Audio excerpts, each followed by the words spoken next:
Salam, hörmətli müəllimlər və əziz abituriyentlər. Bu dəfəki izahım 9-cu sinif biologiya dərsliyində 44-cü mövzu bioloji müxtəlifliyin saxlanılması Azərbaycanda ekoloji problemlər mövzusunda fəaliyyət hissəsinə verilən tapşırıqdır. Eyni zamanda bu mövzunun sonunda yenə eyni tipli tapşırıq verilib və burada öyrəndiklərinizi tətbiq edin və yoxlayın. İkinci məsələ eyni tipli tapşırıqdır. Əgər bu mövzunun içərisində 2 dəfə bu toxunulan məqamdırsa, deməli bu nə vaxtsa imtahanda bizim qarşımıza çıxa bilər. Düzdür, abituriyentlərə yəni o qədər ehtimal vermirəm, ancaq sertifikasiya imtahanında və MIQ imtahanında yəni müəllimlərin qarşısına çıxa bilər. Deməli, burada nə deyir? Deyir, otaqda 0,5 kub metr havanın tərkibində 0,5 qram amonyak müəyyən olunmuşdursa, obyektin ekoloji vəziyyətini qiymətləndirin. Amonyakın yol verilən qatılıq həddi 0,2 mg bölünsün metr kubuna bərabərdir. Deməli, burada birinci diqqət edəcəyimiz məqam nədir? Diqqət edəcəyimiz məqam burada verilən parametrlərdir. Qram və milliqram hissəsinə mütləq diqqət etməliyik. Burada amonyakı qramdan 0,5 kub metr havada amonyakın miqdarını qramdan verib, yol verilən qatılıq həddində isə milliqramdan verib. Bunu müəyyən etdikdən sonra tapşırığı həll etmək asanlaşır. Belə ki, məsələnin şərtində yol verilən qatılıq həddi 0,2 milliqram bölünsün metr kubudur. Bu nə deməkdir? Yəni, 1 metr kubunda, bir dəqiqə,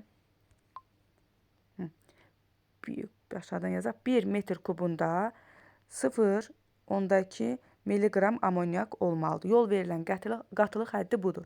Bizdə verilən havanın həcmi nə qədərdir? 0,5 metr kubunda isə x-dir. Buradan x-i tapanda, yəni 0,5-i 0,2-yə vursanız, 0,1 milliqram. Cavabımız milliqramla tapılır, ancaq yuxarıda məsələnin şərtində birinci cümlədə 0,5 kub metr havanın tərkibində 0,5 qram amonyak olduğunu qeyd etmişdir. İndi biz bu həmin o 0,5 qram amonyakı milliqramla ifadə edək görək, yol verilən qatılıq həddindən çox olacaq, yoxsa az olacaq? Yol verilən qatılıq həddindən çox olarsa, deməli, bu hava ekoloji cəhətdən təhlükəlidir. Bunun üçün nə edirik? Deməli, %5-i vururuq 1000-ə. Çünki 1 qram 1000 milliqramdır. 1000-ə vuranda bu da bizə verəcək, deməli, 50 milliqram və 50 milliqramda deməli 0,1 milliqramdan 500 dəfə çox olduğu üçün, yol verilən qatılıq həddindən 500 dəfə çox olduğu üçün bu hava ekoloji cəhətdən təhlükəlidir. D variantında bu verilib. Qısaca üstündən keçək. Verilən şərtə uyğun olaraq yol verilən qatılıq həddi 1 kub metr havada olmalıdır 0,2 milliqram.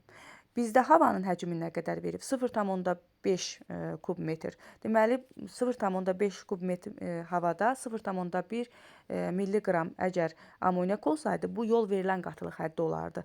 Amma biz baxırıq ki, 0,1 milliqram deyil, 0,5 qramdır. O da eləyir 50 milliqram. 50 milliqram 0,1 milliqramdan 500 dəfə çoxdur. İndi mövzunun sonundakı tapşırıqda verilmiş yəni hissəni isə, yəni tapşırığı isə siz özünüz həll edin. Diqqətiniz üçün təşəkkür edirəm.